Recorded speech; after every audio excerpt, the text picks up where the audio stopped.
Sometimes the life we think we're building brick by brick is only an illusion, held together by trust and shattered by betrayal.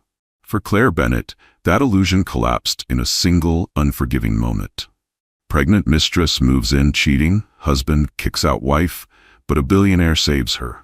They say every perfect marriage hides its cracks, but for Claire Bennett, those cracks turned into craters overnight. One moment, she was the cherished wife of a self-made tech millionaire, Logan Bennett, living in a luxurious estate beyond her wildest dreams. The next, she found her world shattering before her eyes. A devastating betrayal, a pregnant mistress demanding her place, and an ultimatum that drove Claire out of her own home. Confused, heartbroken, and left with nowhere to go, Claire prepared to face a cruel reality. Yet, amid the darkness, a mysterious billionaire, Julian Cross, emerged, a beacon of hope she never saw coming. Claire Bennett had always prided herself on being practical. Even when she married Logan Bennett, a man with soaring ambitions and charm that rivaled any Hollywood heartthrob, her feet remained planted firmly on the ground. She recalled the early days of their relationship, dinners in quaint cafes, late-night walks by the riverside discussing their future, the ring he presented on a crisp autumn evening.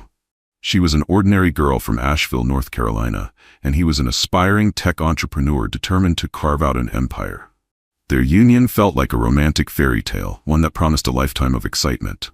Yet deep down, Claire suspected that if something appeared too good to be true, it probably was. Over the past year, Logan had grown distant. Busy might have been an acceptable excuse. He managed multiple startups and chaired innovation conferences across the country, but it was more than that. A subtle coldness replaced his once warm eyes. Whenever Claire tried to discuss everyday matters, business dinners grew later and more frequent. Weekend getaways were postponed indefinitely, and the phone calls during his supposedly busy nights? She couldn't help noticing how hushed his tone became whenever she walked into the room. Still, Claire fought to keep doubt at bay. Marriage was sacred to her, and she had stood before friends and family promising to remain loyal, trusting, and forgiving, for better or for worse. Love, she had always believed, was an anchor, even when storms raged overhead. If Logan was going through something, a business crisis or personal stress, she wanted to be there for him. After all, that was her role as a wife. Yet Logan no longer confided in her, and she felt more like a silent spectator on the sidelines of her own relationship. It was on a warm April evening that the first bombshell dropped. Claire found a text on Logan's phone, an overly affectionate message from someone named Camila Torres. Her breath caught mid-read, a sickening chill spreading through her chest as the words blurred before her eyes. She stood in the kitchen, phone in hand, trembling, not just from rage or heartbreak, but from the sharp sting of betrayal that pierced before she could even process it. Torn by a mix of curiosity, dread, and guilt, she looked further. The conversation was intimate, peppered with stolen photos and confessions of longing that Claire hadn't heard from Logan, at least not in a very long time. Photos of shared hotel rooms, inside jokes, and secret weekend plans. They painted a vivid picture of a life Claire hadn't known existed. And the worst part? Camila referred to Logan as my escape.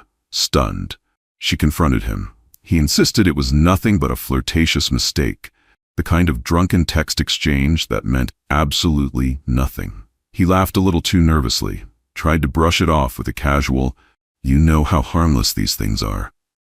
Claire felt her stomach twist. Claire wanted to believe him. She truly did, because the alternative, that her husband was indeed cheating, was too painful to bear. She felt uncertain about whether she was just reading too much into an isolated event. She decided to give him the benefit of the doubt, but her heart clenched painfully at the memory of that message. Camila Torres. The name echoed in her mind. The fact was, something had changed. Logan continued traveling, even more often now to San Francisco or Miami, leaving Claire behind in their enormous Austin home. Days became weeks, without so much as a genuine conversation. He assured her it was only temporary. His tech empire was expanding, but the question kept gnawing at her. Expanding into what? She might have been naive, but she wasn't foolish. She recognized that a wedge was driving them apart, one that looked suspiciously like a woman. The silence between them had grown into a living thing. She could hear it in every dinner eaten alone, feel it in every unanswered message, see it in the way he no longer looked at her when he came home. One evening, Claire confided in her closest friend, Nicole Reynolds, a dear companion since college. Nicole listened intently as Claire poured her heart out. Nicole's dark brown eyes softened with sympathy. She didn't sugarcoat the possibility that Logan was unfaithful, but she also knew the heartbreak that came from jumping to conclusions. "You need to confront him, Claire," she said. "You can't live in this limbo. Either he's going to work on the marriage with you, or he's not. But you deserve the truth." Claire knew her friend was right. At the same time, fear wrestled with her better judgment. Was she ready to hear the truth? If it was the worst possible news, could she endure her marriage disintegrating if he truly was involved with another woman? Throughout that restless night, Claire lay awake in their king-sized bed, staring at the empty space beside her, where Logan only slept on the rare occasions he was home. Her heart thumped with dread at the idea of a confrontation. What if Logan admitted he was cheating? What if he turned the tables on her, blaming her for snooping or for not being supportive enough? The unknown seemed more terrifying than any known heartbreak. After years of believing in the promise of forever, she felt the ground shifting beneath her. She was a wife committed to love, loyalty, and the life they had built together. But no matter how hard she tried, she could not shake the creeping suspicion that everything she held dear was about to collapse. The confrontation Claire had rehearsed in her mind countless times finally happened during a rare weekend when Logan was home. She approached him in the living room, a sprawling space adorned with modern art, plush leather couches, and a panoramic view of Lake Travis. Logan was sipping coffee, scrolling through his phone. His suit jacket hung on the arm of the couch, tie loosened, hair slightly disheveled. He looked every bit the busy, important man with no time for distractions. "Can we talk?" she asked, trying to keep her voice from trembling. Logan glanced up, mild annoyance flickering across his face. "Sure, but make it quick, Claire. I've got to head out to a meeting soon." Claire's nerves were on edge. "I want to know what's going on. With you, with us." He shrugged. "I've told you a million times, it's work. My schedule has been insane." "Logan," she pressed, "I saw the text you received from Camila Torres. You promised it was just a mistake, but your behavior hasn't changed. You're never home. You're distant. I need to know. Are you seeing her?" Silence hung between them, growing heavier by the second. Claire watched him carefully, noticing the way his jaw clenched and his eyes darted away. Finally, he sighed dramatically, as though her questions were an inconvenience rather than a legitimate concern. "Claire, I told you that text meant nothing. I keep telling you the same thing. If you can't trust me, that's your problem, not mine." She could hardly believe his tone. It stung, though something else tugged at her. Recognition that he hadn't explicitly denied anything. Instead, he deflected, her heart hammered in her chest. "If it was nothing, why are you always so secretive, Logan?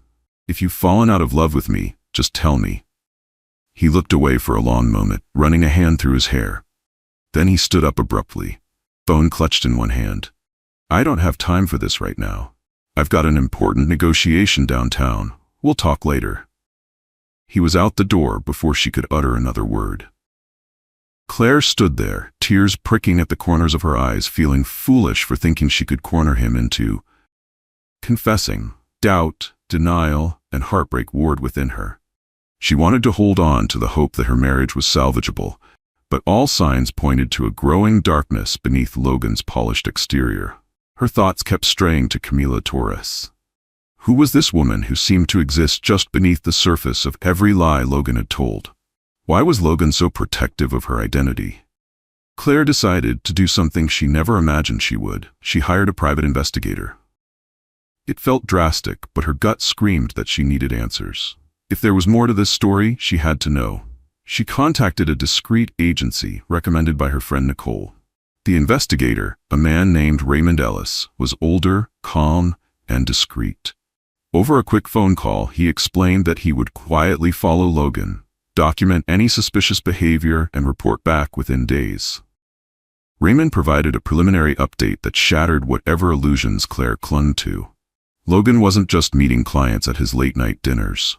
He wasn't just slipping away emotionally. He had physically built another life. He had been spotted with Camila Torres, tall, strikingly beautiful, with cascading dark hair, entering exclusive restaurants, hotels, and even a private penthouse in downtown Austin. The photos weren't crisp, but the intimacy in their body language was undeniable. One showed Logan brushing her hair behind her ear. Another, their hands grazing just before entering an elevator. The pictures were fuzzy, but incriminating enough. A swirl of disbelief and betrayal washed over Claire. Yet, as devastating as it was, part of her felt oddly relieved to finally have proof. At least, she wasn't imagining things. Logan was living a double life. The guilt of distrust lifted, replaced by heartbreak, and something more potent, anger. She had tried to be the loyal wife. She had given him her trust, her devotion, and years of unwavering support. Now she realized he had used that loyalty like a shield to cover his betrayal. Claire confronted him one evening as soon as he walked in. She waited in the foyer, a folder of Raymond's photographs clutched in her hand. Before Logan could set down his briefcase, she thrust the damning evidence at him. He flipped through the photos, and for a moment, his face went pale. His jaw tensed, and Claire saw it, that flicker of guilt before the mask of arrogance slipped back into place. But Logan's shock quickly turned to anger. "You had me followed?" he barked. "This is how little you trust me?" "You haven't given me a single reason to trust you," Claire shot back, her voice trembling. "You lied to me. Logan, look at these photos. I know everything." He closed the folder and tossed it onto a nearby table. His silence was damning. He didn't bother offering any elaborate excuse or apology. Instead, he shrugged, as though cornered. "Fine," he muttered. "I won't insult you with denials anymore. I am seeing Camila. Are you happy now?" Claire's heart felt like it had been impaled. Tears threatened to spill, but she refused to break down in front of him. How could you do this to me, Logan? To us?" He ran a hand over his face, as though her question were a bothersome riddle. "Things change, people change. Do you think I'm the same man you married? The same guy from Asheville? We live in a different world now. I have bigger responsibilities, bigger goals." Her voice cracked. "We took vows. You promised. Promises made in a different context," he interrupted, his eyes cold. "Look, I'm not some starry-eyed dreamer anymore. I've built a reputation, wealth, and a life that requires certain sacrifices. You can't expect me to remain the same small-town guy." His words stung, an undeniable blow to the idealistic foundation of their marriage. She searched his face, hoping for a sign of remorse, but found nothing. Instead, a steely determination glinted in his eyes. It was in that moment she understood. The man she had loved no longer existed. In his place stood a stranger, ruthless, unrepentant, and dismissive of the life they had once built together. Claire's tears finally spilled over. She retreated up the grand staircase, feeling more alone than ever in her own home. She locked herself in the guest bedroom. She couldn't bear to stay in the master suite that now felt haunted by betrayal. She realized that the simplest illusions she'd believed in had collapsed. Their marriage might have only been a stepping stone for Logan's ambition, an accessory to his shining image. Where her love had been real, his had evidently faded, replaced by a thirst for something else: adventure, danger, or the thrill of a new conquest. She remembered Nicole's words, "You deserve the truth." Well, she had it now, and the truth was a blade that cut deeply. In the days following the brutal confession, Claire tried to envision her next move. Part of her wanted to scream at Logan, demand a divorce, and walk away from the opulence that now felt tainted by his lies. Another part, perhaps more vulnerable, still harbored the faint hope that he would come to his senses, realize he was destroying everything for a fleeting affair, and beg for forgiveness. But Logan remained indifferent, rarely even coming home. When he did, they barely acknowledged each other. Then, on a muggy June evening, Logan returned to the house, accompanied by Camila Torres. Claire had been sitting in the living room, numb to the flickering television, when they strolled in. Camila was stunning, wearing a fitted designer dress that accentuated her figure, her hand resting protectively over her midsection. Claire's heart sank at the sight. There was a slight but unmistakable bump. The moment felt surreal, like a twisted dream Claire couldn't wake from. Her grip on the blanket over her lap tightened until her knuckles turned white.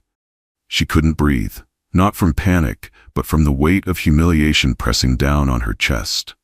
"This is my house too," Camila said matter-of-factly, as though she were discussing the weather. "And I have nowhere else to go." Claire looked to Logan, praying this was some sick misunderstanding. But Logan stepped forward, unapologetically calm. "Camila's pregnant," he announced. "It's my child. I promised her I would take care of her. So she's moving in."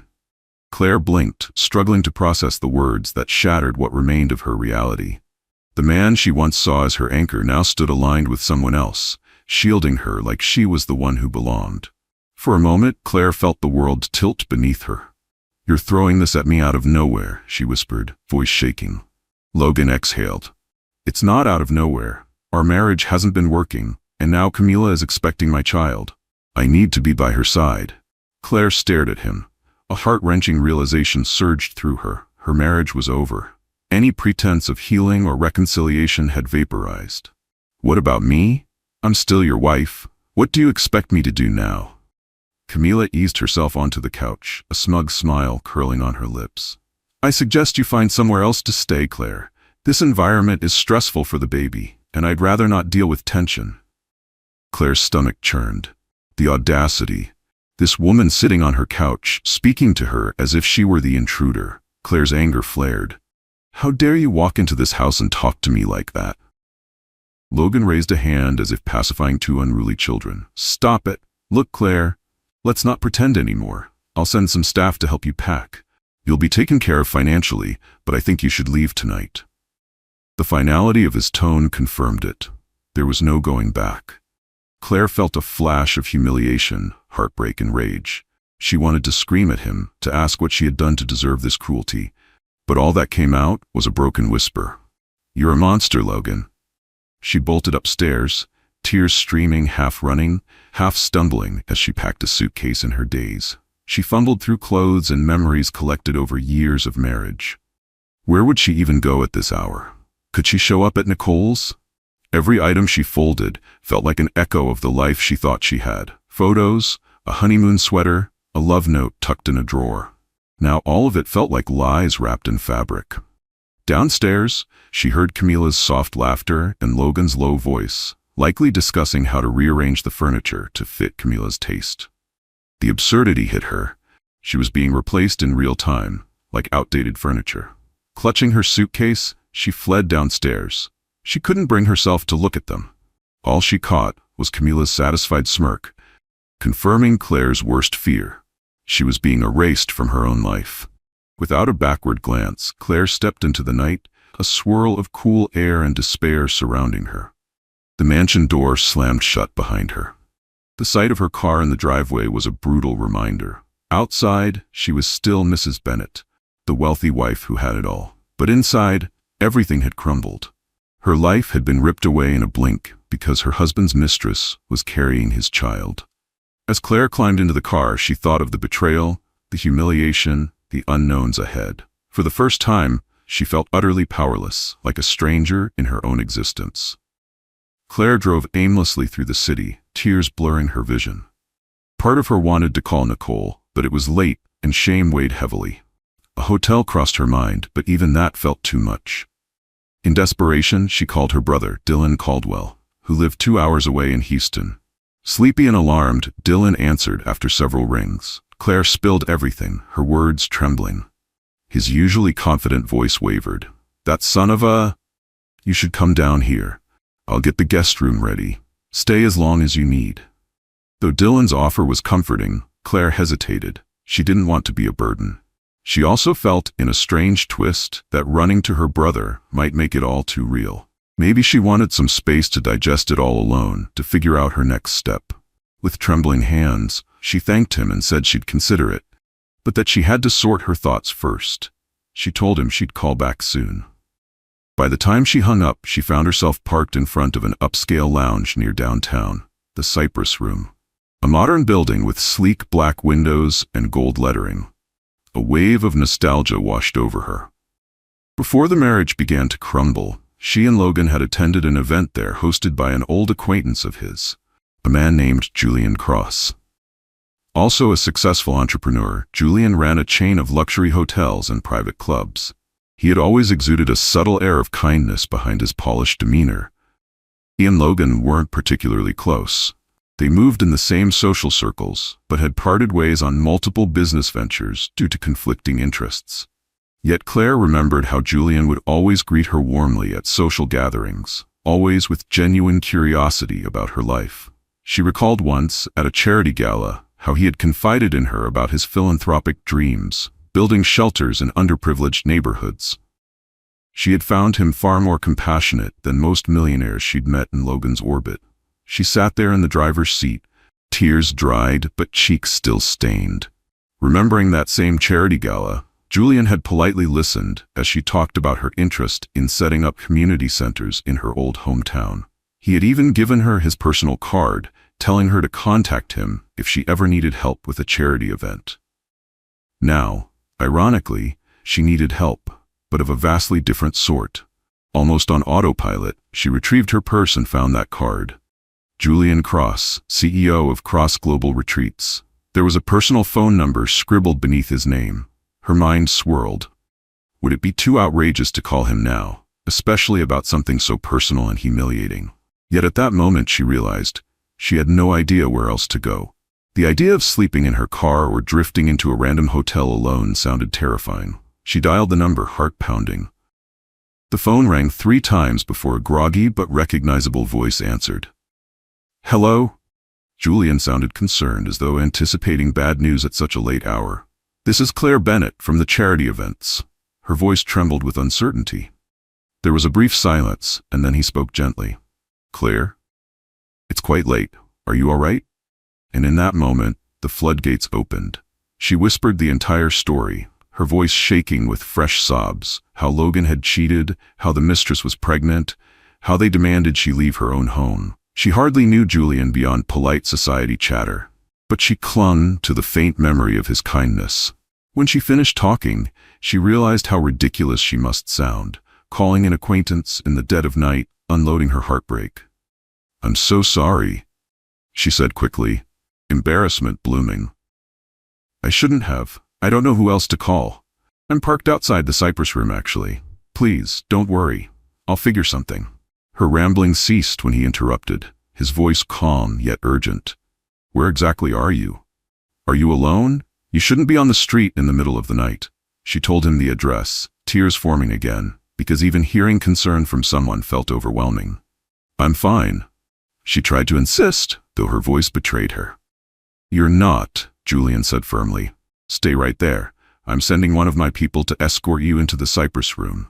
I own that building. You'll have a room for the night, free of charge. I'll be there as soon as I can." Before she could protest, he ended the call. Claire sat there, stunned, feeling a swirl of relief and confusion. Why was Julian being so generous? They'd barely had more than a few conversations. But she had no time to second-guess his kindness. Within minutes, a well-dressed employee approached her car, gently tapped on her window and guided her inside. The foyer of the Cypress room was grand, with marble floors and crystal chandeliers. The staff member quietly led her to an elevator that whisked them to the 10th floor. Moments later, she found herself in a luxurious suite boasting floor-to-ceiling windows with a view of the Austin skyline. Plush furniture and a king-sized bed promised comfort she desperately needed.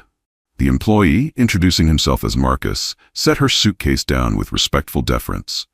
He mentioned that Mr. Cross was on his way and that if she needed anything, she should just dial the front desk. Left alone, Claire sank onto the sofa, hugging a pillow. Her world had imploded in the most humiliating public way possible. Yet here she was, safe for the moment. Thanks to the help of a man she barely knew. Emotions tumbled in confusion, heartbreak, and a curious gratitude. Some 30 minutes later, the room's doorbell chimed. Claire walked over cautiously and opened it to see Julian Cross. He was dressed casually in a black sweater and jeans, his sandy hair slightly tousled as though he had rushed out of bed. Concern etched his refined features. Without a word, he gently ushered her back into the suite, gesturing for her to sit on the sofa. "Claire, I'm so sorry for what you're going through," he said softly. His empathy was almost too much to bear. New tears welled up in her eyes, and she tried to stifle them. "Thank you for letting me stay here. I didn't know who else to call. Julian sank into an armchair opposite her, maintaining a respectful distance. You can stay as long as you need, he insisted. No charge. If you prefer something more private, I have a property outside the city, a vacation home that's not in use right now. It's in a gated community, very secure. If you need a place to gather your thoughts or just escape, it's yours. Claire stared at him, stunned. The kindness of this near stranger contrasted so sharply with the cruelty she had just experienced from her own husband. Overwhelmed, she could only manage a choked, "Thank you." Julian gave a small nod and rose to leave. "I'll let you rest, but I'll check on you tomorrow. If you need anything, Marcus is on call tonight. And Claire, please know, you're not alone. Sometimes life blindsides us, but you'll stand on your own 2 feet again. Until then." He paused, voice steady. "Let me help." As he left, a warmth spread through Claire's chest, a flicker of hope in the midst of overwhelming despair. She curled up on the sofa, staring at the bright city lights outside, and for the first time since she had fled the mansion, she felt safe. Morning arrived with the Austin sun peeking through the skyscrapers. Claire woke up in the plush bed, briefly disoriented by her surroundings, until the events of the previous night came rushing back. She dressed slowly, rummaging through the suitcase she had packed in a frantic rush. Then she stepped out into the hallway, heading downstairs to the elegant lounge for coffee. To her surprise, Julian was already there, sitting at a small table near the window, with a cup of coffee and a pastry in front of him. When he saw her, he stood, greeting her with a gentle smile. "Good morning, Claire. How are you holding up?" She gave a weary shrug, cheeks flushing. "I'm coping, I guess. Thank you for everything you did last night." He gestured to the seat across from him, and she sat down. "I'm sorry to be the one to bring this up," he began carefully, "but have you spoken to Logan or anyone else since you left?" Claire shook her head, the memory still raw. "No, I don't think I can face him yet. He and his mistress basically told me to leave. I guess he'll send me the divorce papers eventually. I'm not sure." Julian leaned back in his chair, a contemplative look crossing his face. "You deserve time to figure out what you want. You don't have to rush, but when you're ready, you may need legal counsel. If you'd like, I can recommend a reputable attorney, someone discreet who won't turn this into a tabloid spectacle." She nodded, her heart heavy but grateful for the guidance. "I would appreciate that." A quiet pause settled between them. Then Julian spoke again, his voice gentle. "I know we aren't close friends, Claire, but I want to help however I can. If you'd rather not stay in the city right now, I can have you taken to the lake house I mentioned. It's a peaceful place, outside the glare of the public eye." Claire thought of the large, hollow mansion she had just left, haunted by betrayal, and shuddered. Perhaps a tranquil retreat would do her good. "That sounds wonderful. I could use a little peace right now." Julian pulled out his phone. "I'll make the arrangements. It's completely up to you how long you stay." Later that afternoon, Claire found herself traveling to the Cross Lake House, an hour's drive from Austin. The scenery was breathtaking. Tall pines lined the winding driveway, opening up to a secluded estate with a charming modern cabin perched on a hillside overlooking a shimmering lake. A caretaker named Martha Ellis welcomed Claire warmly, handing her the keys and showing her around. Martha mentioned that Mr. Cross visited occasionally, but the place was mostly vacant. Inside, the cabin was spacious yet cozy, featuring floor-to-ceiling windows that let in abundant natural light, a stone fireplace, and understated decor. It exuded a peaceful energy, far removed from the noise of the city and the chaos of Claire's personal life. On her first night there, Claire found herself sitting on the wooden deck, gazing at the calm lake waters under a blanket of stars. The trauma of Logan's betrayal lingered in her chest, but for the first time in a long while, she felt a gentle sense of possibility. She had left behind years of marriage. Yes, but that meant in some way she was starting anew. The thought both scared and comforted her. Over the next few days, Claire tried to keep her mind occupied. She did yoga by the lakeside, read books she had never finished, cooked simple meals in the cabin's well-stocked kitchen. Now and then she texted Nicole, who was furious and demanded to visit. Claire postponed that visit, saying she needed time to rest and reflect.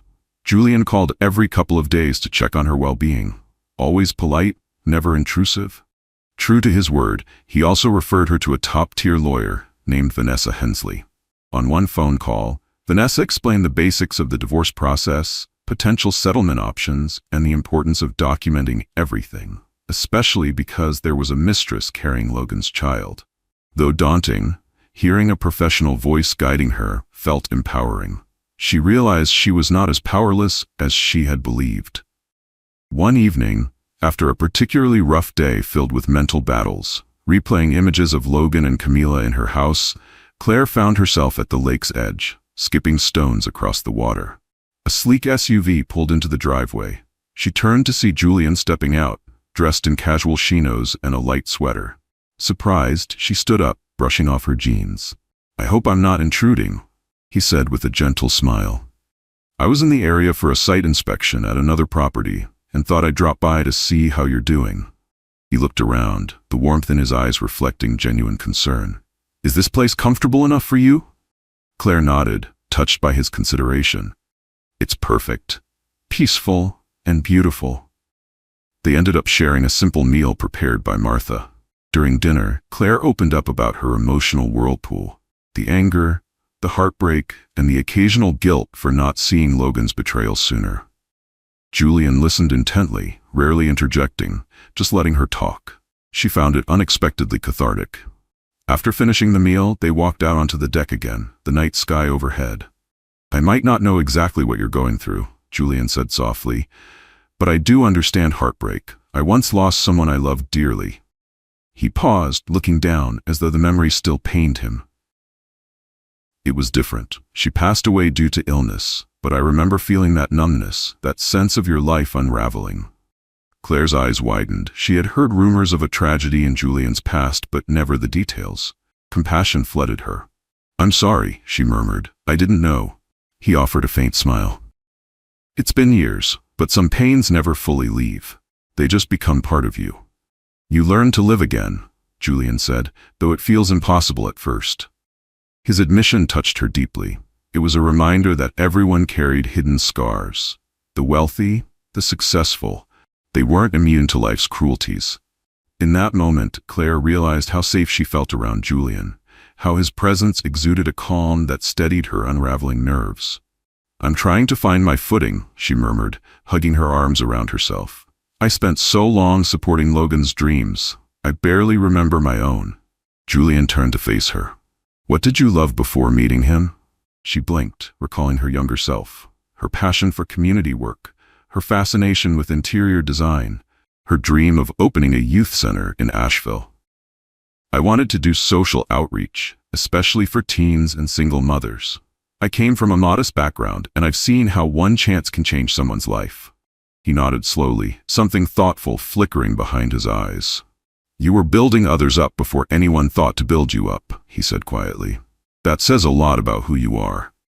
He listened, his expression thoughtful. "Then, maybe this is your chance to revisit that dream. You have talents, Claire. Don't let them go to waste." She felt a stir in her chest, a spark of something akin to hope. The words landed deeper than he probably realized. No one had asked her that in years.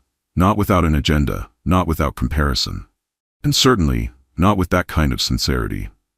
In the wake of heartbreak, hearing someone validate her aspirations was like a breath of fresh air. Maybe the future wasn't just a looming void. Maybe, with support and newfound courage, she could rediscover herself. They spoke until the sky was ink black, sharing stories, discussing possibilities. Julian told her about losing someone once. Years ago, a woman he had loved deeply but had to let go of due to terminal illness. He didn't speak of her often, he said, but something about Claire made it feel okay to remember. Claire listened in silence, struck by how pain could shape people into something softer rather than harder. The space between them didn't feel empty anymore, it felt safe. And for the first time since Logan's betrayal, Claire went to bed feeling a cautious optimism bloom within her. Back in Austin, the tabloids had started buzzing about Logan Bennett, the flashy tech entrepreneur rumored to have impregnated his mistress. Claire tried to ignore it, but she couldn't evade the world forever. Her phone lit up with messages from acquaintances and even some press inquiries. She kept her circle limited.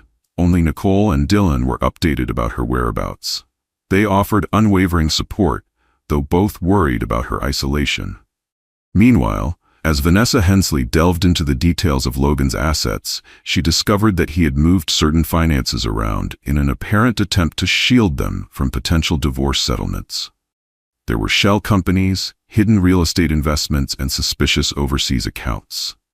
Vanessa urged Claire to keep a low profile, but to remain firm.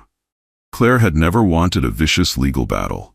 She wanted what was fair, but mostly she just wanted closure. New beginning. Yet it seemed Logan would not make it simple. One afternoon, her phone buzzed. It was Logan. Against her better judgment, she answered. His voice was clipped. "Claire, I spoke to my lawyers. We're drafting an agreement. I trust you'll be reasonable." Reasonable? The word sparked her anger. Reasonable, like how you and your mistress kicked me out of my own home? Or are you referring to trying to hide assets so you don't have to pay me what I'm owed? There was a momentary pause. "Don't start with accusations. I've taken care of you for years." She laughed bitterly. "Yes, you've taken care of me while you cheated, fathered another woman's child, and demanded I leave the moment she walked in." What a shining example of devotion. The tension crackled. Finally, Logan muttered, "I'll be in touch. Don't push me, Claire. You won't like the outcome." He hung up. She stared at her phone, hands trembling. Any residual illusions of an amicable settlement vanished. Logan was determined to keep his fortune intact, possibly under Camila's influence. The very thought made Claire's chest tighten, but she reminded herself she had a competent attorney. She would not be bullied. Days later, Vanessa called Claire with more unsettling news. Logan's legal team was proposing a meager settlement, an insult considering his net worth. And rumor had it, he was even preparing a smear tactic, claiming Claire had known about the affair and encouraged him to live separately. It was a blatant lie, but it revealed how dirty he was willing to fight. Claire closed her eyes, exhaling a shaky breath. She was done playing the victim. If Logan wanted a war, she would defend herself with everything she had. She might not have the financial muscle he did, but she had the truth. And she had a skilled lawyer who believed in her case. While she navigated the legal quagmire, Julian occasionally visited or called. He never pried, he simply offered support. Their connection grew in quiet, subtle ways. A shared dinner, a walk by the lake, late-night talks about life's unpredictability. Claire found solace in his presence. She discovered new layers to the gentleman behind the affluent facade. Julian surprised her with an idea. "I've been thinking about your passion for outreach," he began, eyes bright. "One of my companies has a charitable arm. We're always looking for new philanthropic initiatives. If you're open to it, we could partner with you to start a community center. Maybe in Asheville?"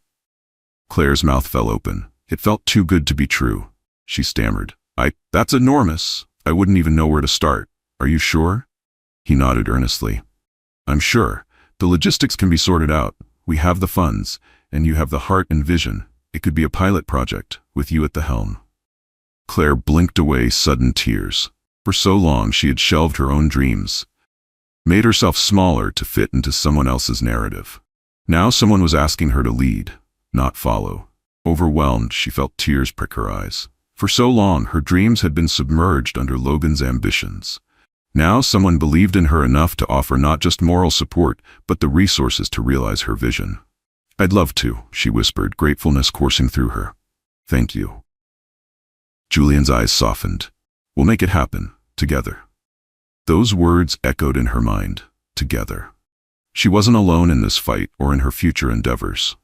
Though she had lost so much, life had a strange way of opening new doors, and perhaps new connections she had never anticipated. But the path forward wouldn't be seamless. The very next day, as they began drafting the framework for the center, Claire hit her first wall. A zoning issue, then a permit holdup. An anonymous complaint had even delayed an early walkthrough. She suspected where that had come from, but chose to focus on progress. Every setback reminded her. This wasn't just about opening a building, it was about rebuilding herself. As the divorce case proceeded, Logan grew more belligerent. One day, Vanessa informed Claire that Logan's lawyer had presented a particularly harsh set of demands. Logan wanted to finalize the divorce quickly, offering a lump sum far below what she was legally entitled to, hoping Claire would crack under pressure. It became clear that he was also hiding behind the unborn child, using that situation to garner sympathy among his inner circle. Enough was enough. Claire decided it was time to face Logan in person. She arranged a meeting at Vanessa's office. The tension was palpable the moment Logan walked into the conference room, wearing an impeccably tailored suit accompanied by his smug lawyer. Camila was absent, but had apparently become a fixture on the gossip blogs, flaunting her baby bump and her future Mrs. Bennet status. Claire hadn't seen Logan face to face since that horrible night. He looked older, more stressed, though he tried to mask it behind a stern expression.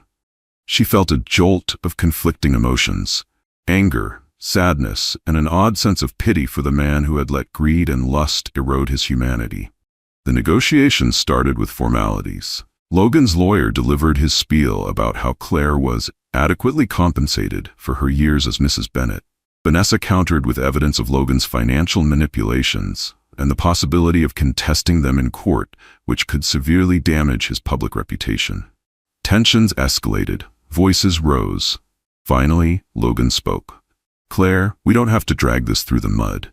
You'll get a comfortable settlement. Just sign, and we can both move on." She stared at him evenly, refusing to be intimidated. "Comfortable for who, Logan? For you and your mistress, who took my home and my marriage? No. We'll go to court if we must. I won't be bullied." The fury in his eyes was unmistakable. But Claire no longer cowered. She had discovered her resolve, nurtured by the realization that she deserved more than scraps of his conscience. She had a new life budding, with or without his money. In fact, as painful as it was, she realized she didn't need him or his fortune at all. Vanessa's voice pierced the silence. "We'll see you in court then," she announced, finality in her tone. "Unless your side is willing to offer a fair settlement, my client is prepared to proceed. And I'd advise caution. The press is already sniffing around. Divulging details of Mr. Bennet's financial mischief would not play well for his standing in the tech community." Logan's lawyer tensed. Logan glared at Claire one more time, but there was no trace of the loving man she had once known, just arrogance and bitterness. He stormed out, leaving a flurry of tension behind. After the meeting, Claire sat alone in Vanessa's office, feeling both drained and oddly triumphant. She might have lost the fairy tale illusion of marriage, but she was no longer cowering under Logan's influence. She was forging her own path now, and ironically, the possibility of a fully independent future began to excite her. Months passed. The legal battle intensified and then finally settled, perhaps due to the mounting threat of public exposure. Logan's side yielded more reasonable terms, enough for Claire to comfortably start anew. She didn't walk away with half his empire. Nor did she want to. Her priority was to free herself from the toxic ties that bound her to Logan. The day the divorce was finalized in court, Claire left the building feeling simultaneously exhausted and liberated. She removed her wedding ring on the courthouse steps, a quiet gesture that signified the end of a painful chapter. She had loved Logan once, but that man was gone, replaced by someone she hardly recognized. Not long after, gossip columns flared with sensational headlines. "Millionaire Logan Bennet finalizes divorce as mistress awaits baby." It should have stung, but Claire found she could read the headlines without collapsing. She had found her own place in the city, a modest but charming apartment that she decorated with warm, welcoming touches. But she still spent weekends at the Cross Lake House, where Julian joined her whenever his busy schedule allowed. Together, they began making serious plans for the community center in Asheville, a project Claire titled Second Chances. True to his word, Julian provided the financial backbone, while Claire worked with local organizations to develop programs for teenagers, single mothers, and others in need. The project gave her a sense of purpose and energy that replaced the void left by her disastrous marriage. As the months rolled on, whispers started in their circle. Was there something more than friendship between Julian Cross and Claire Bennet, the newly divorced wife of Logan Bennet? Even Nicole, who finally visited the lake house, teased Claire about the sparks she noticed between them. Claire blushed, insisting they were just good friends. Yet deep down, she couldn't ignore the growing feeling in her heart. Julian was respectful, never crossing boundaries, never pressuring her. He seemed genuinely committed to the idea that Claire needed time to heal. But the closeness they shared, the laughter, the late-night confessions, the mutual excitement over the community center, built a tender bond. In the quiet corners of her mind, she sometimes allowed herself to imagine a future with him. Though, she quickly reminded herself to tread carefully. Then came the opening day of Second Chances, a bright Saturday morning in Asheville. Julian, in a crisp white shirt, stood beside Claire as they welcomed the first group of teens entering the newly renovated building. Once an abandoned municipal hall, now transformed into a vibrant space filled with art, computers for job searches, and counseling areas. Moments before the ceremony began, Claire caught sight of a familiar face standing at the edge of the crowd. Her breath hitched. It was one of the teen girls from the early focus group months ago. The girl had once been withdrawn, skeptical, barely able to make eye contact. Now she stood proudly in line, ready to enter the center with wide eyes and cautious hope. Claire's chest tightened. This was real. It was working. Community members flocked to witness the ribbon-cutting ceremony. The local press was there, capturing every moment. After the official speeches, including Claire's heartfelt words about how one helping hand can change a life, the mayor cut the ribbon. Applause erupted, cameras flashed, and for one suspended moment, Claire looked out at the crowd, blinking through tears, and saw not just the people, but the future. She spotted Nicole beaming, Julian watching her with quiet pride, and behind them, a group of volunteers already greeting the first wave of attendees. Tears of joy welled up in Claire's eyes. She thought about her younger self, dreaming of making a difference. That dream had been buried during her marriage. But now, it was reborn, stronger than ever. Standing to the side, Julian watched her with quiet admiration. When the crowd began to disperse into the building, he approached her. "Claire," he said softly, "congratulations. This is your vision come to life." She met his gaze, heart fluttering. "I couldn't have done it without you." He shook his head. "I just provided the resources. This is your passion, and I'm so proud of you." In that moment, it happened almost naturally. He leaned forward, and she rose onto her toes, meeting his lips in a tender, almost tentative kiss. It wasn't a kiss of passion, it was one of understanding, mutual healing, and cautious hope. The world seemed to fall away. It was a kiss free from guilt or betrayal. A kiss signifying a new start for both of them. They parted slowly, each breathless, gazing at each other with mutual wonder. No words were needed. The glimmer in their eyes spoke volumes. About second chances, about healing from heartbreak, about daring to trust someone again. It wasn't a fairy tale moment. It was real, earned, and all the more beautiful because of it. As they rejoined the gathered crowd, their intertwined hands hinted at a future yet unwritten. A future rooted in respect, kindness, and the hope that love, when honest and true, could indeed bloom anew, even after the darkest storms. Word arrived that Camila had given birth to a baby boy. The press hailed Logan Bennett as a devoted father, showcasing pictures of him beaming beside Camila in a private hospital suite. Claire read the news with surprising calm. The sting of betrayal was still there, but the wound had begun to heal. She no longer defined herself by Logan's actions. She had found a new sense of identity, a new mission, and a quietly growing love that promised to treat her far better than her past ever had. One evening, as she sat by the lake with Julian, she reflected on how drastically life had changed. In just a year, she'd gone from a devastated wife to an independent woman, spearheading a philanthropic venture she had always dreamed of. The betrayal that once threatened to destroy her had instead propelled her toward growth.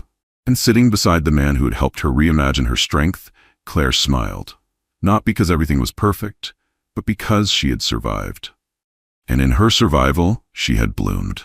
In that sense, Logan had, ironically, given her the greatest gift of all: freedom. Freedom to rediscover her dreams, to build something meaningful, and to open her heart to a man who truly saw and cherished her. Dear friend, thank you for joining Claire on this emotional roller coaster, a journey marked by betrayal, heartbreak, resilience, and ultimately, healing. Her story is a reminder that even when life knocks us flat, when the people we trust break us in ways we never expected, we still get to choose how we rise. Sometimes, the end of one chapter, no matter how brutal, is the exact beginning we needed. When a cheating husband and his pregnant mistress tried to erase Claire from her own life, she didn't let it define her. Instead, she built something new, from the ground up. With the support of one kind soul and the courage to believe in herself again, she found purpose, passion, and the kind of love that honors who she truly is. And maybe you needed to hear that today. Maybe you've been through something that left you shattered, questioning everything. But as the Stoics remind us, we don't control what happens, only how we respond. And you too are capable of turning pain into power, of choosing growth when all you want to do is give up. Like Claire, you are not broken, you are being shaped. And one day, you'll look back and realize the wreckage was actually a rebuild in disguise. If Claire's story touched your heart or gave you the strength to take just one more step forward, I hope you'll support this channel. Tap like if it resonated with you, share it with someone who needs a little light in their dark luck. And subscribe for more stories that remind us we are never truly alone. Your presence here means more than you know. Let's keep shining a light on hope together.